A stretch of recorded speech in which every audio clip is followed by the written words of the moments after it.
फिर से प्यार हो जाएगा। आप सभी को मेरा प्यार भरा नमस्कारम। सागर सन्न सा रह गया, मानो उसके दिल पर एक बिजली सी गिर गई हो। उसका दिल टूट सा गया, एकदम सन्नाटा सा छा गया।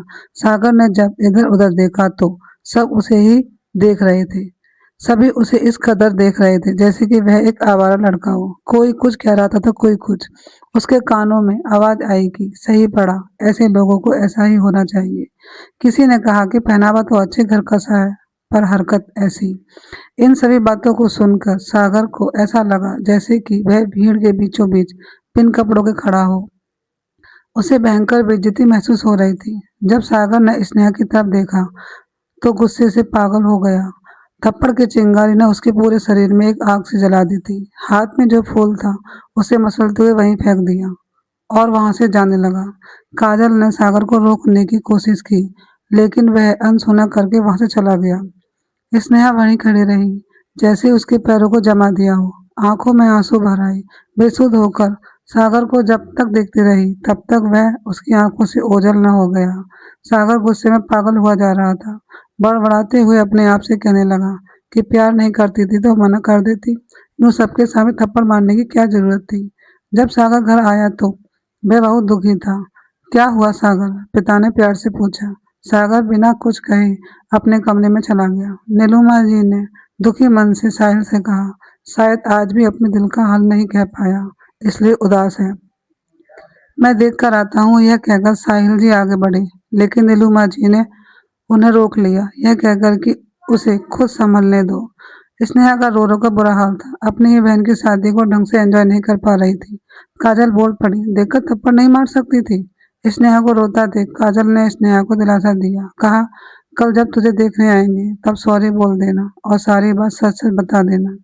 स्नेहा को थोड़ा सुकून सा मिला। सागर के सीने में एक आग सी सुलग रही थी। गुस्से से पागल हुआ सागर को रह रहकर वही दृश्य बार बार नजर आ रहा था। स्नेहा ने तो केवल एक बार थप्पड़ मारा था, लेकिन सागर अपनी सोच में ना जाने कितने थप्पड़ खा चुका था। सोचते सागर सो गया।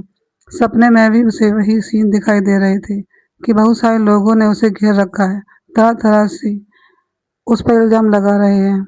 वह सबसे एक ही बात कह रहा था, मैंने कुछ नहीं किया, मैंने कुछ नहीं किया, मैंने कुछ भी नहीं किया। तभी उसकी आंखें खुल गईं, फिर वह सोया नहीं। बहन की विदाई होते ही स्नेहा स्कूल गई। सागर का उसी जगह इंतजार किया जहां उसे रोजाना नजर आता था, लेकिन सागर नहीं आया। दोपहर को भी इंतजार किया, सागर नहीं आया। सागर थप्पड़ की वजह से परेशान था। पिता ने पूछा, क्या हुआ सागर? कुछ नहीं पापा, यह कहकर अपने कमरे में चला गया। साहिल और नीलुमा जी दोनों ही सागर के लिए परेशान थे। पिता के बारह पूछने पर भी सागर ने कुछ नहीं बताया।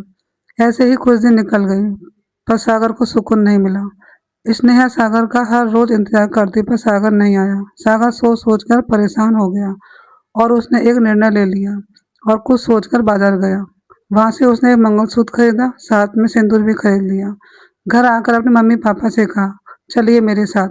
साहिल जी ने कहा, पर कहाँ बेटे? चलिए ना पापा। साहिल जी ने फिर कहा, पर कहाँ? चलिए पापा, रास्ते में बताता हूँ। रास्ते में ही सागर ने दोनों से कहा, हम स्नेहा के घर जा रहे हैं, अब मैं नहीं रह सकता उसके बिना। आप उसके मम्मी पापा से बात कीजिए। माँ ने कहा, इतनी जल्दबाजी क्यों बेटे? क्या आपने अपने दिल की बात स्नेहा से कह दी? सागर ने कहा, कोई दिल की बात नहीं कहनी, सीधे शादी करनी है। हम जा रहे हैं, आप उसके पापा से बात कीजिए। लेकिन अचानक इतना बड़ा फैसला कैसे ले लिया? साहिल हैरान भरी नजरों से देखते हुए बोले, प्लीज पापा, आज ही चलना है। माँ और पिता दोनों ने एक दूसरे को देखा और कहा, ठीक है चलते हैं। सागर अपने मम्मी पापा के साथ स्नेहा के घर पहुंचा। उसकी बड़ी बहन और जीजाजी घर पर आए हुए थे। उसकी बड़ी बहन ने दरवाजा खोला। स्नेहा की बड़ी बहन ने सागर को पहली बार देखा और कहा, आप कौन हो, किससे मिलने आए हैं?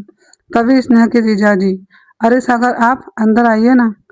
सागर को उसके जीजाजी जानते थे। सागर के पापा ने अपने मन की बात कह डाली। स्नेहा के पापा सिर्फ देखे जा रहे थे कि मैं क्या जवाब दूं। तभी उनके दामाद बोले, पापा जी, ये जाने माने बिजनेसमैन साहिल भारद्वाज हैं। ये इनके बेटे सागर भारद्वाज और ये इनकी पत्नी नीलुमा जी हैं। स्नेहा के पापा ने कहा, मेरी बेटी की तो भाग्य खुल गई, जो इतने बड़े घर से रिश्ता आया है। पर बाबूजी, मेरे पास बेटी के अलावा कुछ भी नहीं है। साहिल जी उनका हाथ पकड़ते हुए बोले, हमें आपकी बेटी ही चाहिए, मेरे बेटे को आपकी बेटी पसंद आई है।